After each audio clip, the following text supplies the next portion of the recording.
What is self-leadership? That is the topic for this video. In this video, I'm going to be sharing 7 concepts, 7 points using which you can exactly know what self-leadership is all about. Stay tuned.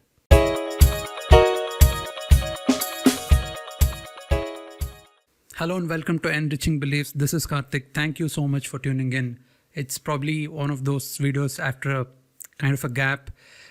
So this is a very important concept that I thought I should share it with you. This is something very, very close to my heart as well. Leadership as a concept is something which I'm really passionate about and something that I intend to teach many people so that they can take, really good control of their own life and specifically their own career. Having said that, what is self-leadership? Let's get going with that. Okay, so as you can see on the screen, and as the name itself suggests, it's about leading yourself first before trying to lead anyone else. And why is it important? Let's understand this. It's important because no one else is going to do that for you. The real fact is that unless you yourself care about your life, your career, your growth, no one is even going to help you with that because no one will know that you need that help. So it's very important that you showcase this quality of self-leadership. Start leading yourself out of whatever situations you are in whichever best way possible given the current condition. Okay, that's the first thing about self-leadership. The second one is about assuming full responsibility of your life. That's the second point when it comes to self-leadership. And what I learned from one of the best books that I've ever read is this. Is this a question that I just want to ask you? You can just pause or probably leave your comment. Okay, and towards the end, when I summarize this, I'm going to be giving you that answer. For a relationship to work, what percentage of responsibility should an individual take?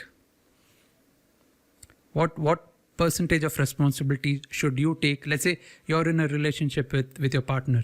What is your percentage of responsibility so that this relationship can work? Okay, just keep that in mind. Just drop a comment. Probably I'll reply or comment what is the exact answer. Okay, and this is a super book. I want you to actually pick this up and I'll leave a link.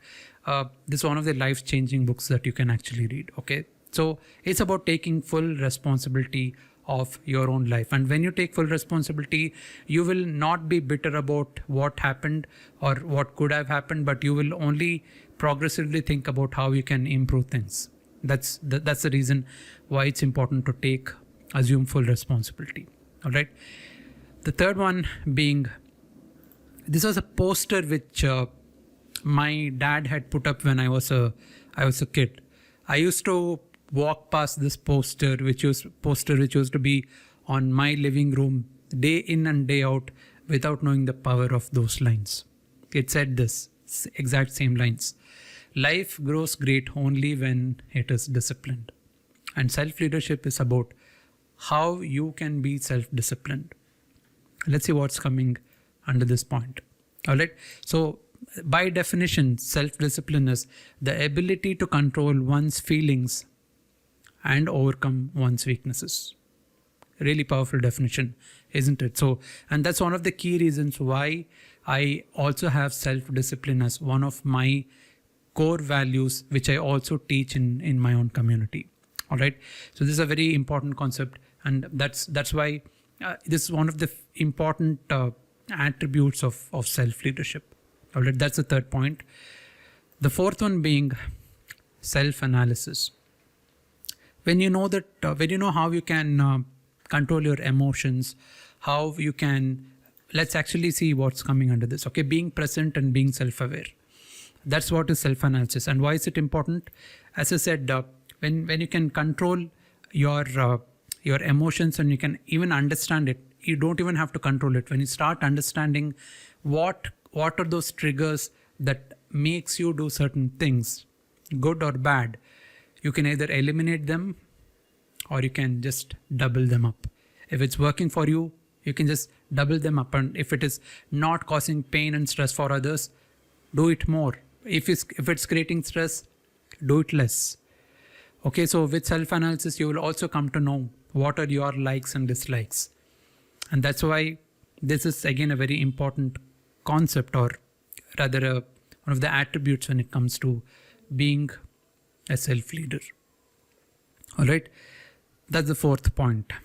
The fifth one being self-course correction. How amazing it would be that you can self-course correct yourself without too much of guidance.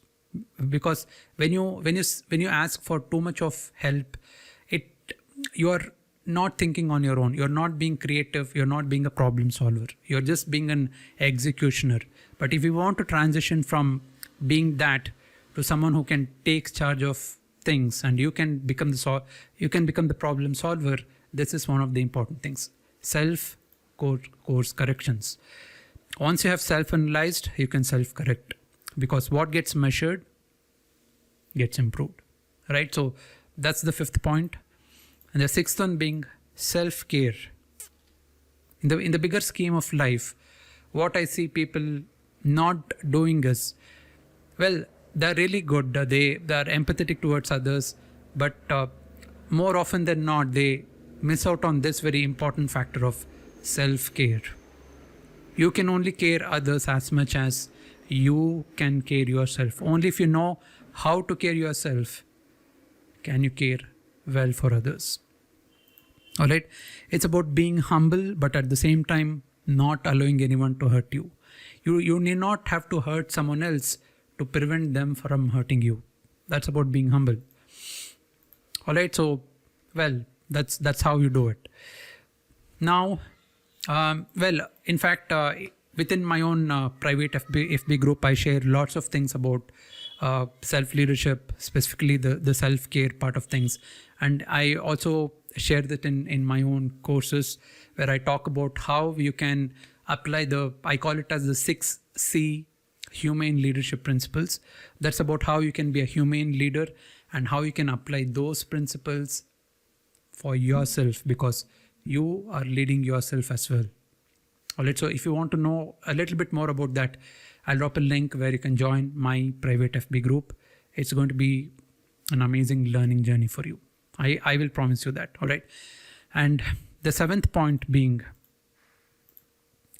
it's everything to do with self except being selfish and self-centered. That is what is self-leadership. Let's see what's coming under this. Again, it's about being humble. All right. So when you have developed your self-concept in such a way that you know that you can do certain things in a better way, or you have that confidence that you can be better, do better, and have better. And it's not about, being self-centered or being selfish, but it's about improving your own self-concept. So there's a lot of this self that comes when it comes to leading yourself and becoming a self-leader. So these are the things. So let's just go through the summary. Let's see what are those 7 points. First one being leading yourself before trying to lead others. That's the first concept, or the first way of first thing of what self-leadership is. Second one being assuming full responsibility of your own life. And I'm expecting you to comment below on what percentage should you take responsibility, so that I can give you the answer in the comments. Third one, being self-disciplined. Life grows great only when it is disciplined. Self-analysis, very important. Self-course correction. Self-care, which I don't see many doing. And it's everything to do with self except for being selfish and self-centered. So these are the 7 points I just wanted to share about self-leadership. And I call myself a self-leadership expert because of the reason that when I had many challenges in my life, when it was about my health, when it was about my career, when it was about my relationship, I was able to actually lead myself out of most of the situations in a very, very amazing way. And after connecting the dots, what happened in the past, what I was also able to do was I was able to systemize all these things and put forth a system, a concept which can actually help you solve all these problems, may it be in your career, mostly focusing on career, but you can adapt and apply all these systems and concepts in your other areas of life as well. So don't miss out on joining this private FB group. That's where I share all these details. Join in, and I also go live periodically there. So let's catch up live when you join the private FB group. And thank you so much for joining in, tuning in, and going through this whole video. I'm sure this gave you some little bit extra perspective on what self-leadership is. Do subscribe, leave me a like, and comment below so that I know you have learned something amazing through this. Thank you so much. I'll see you in the next one.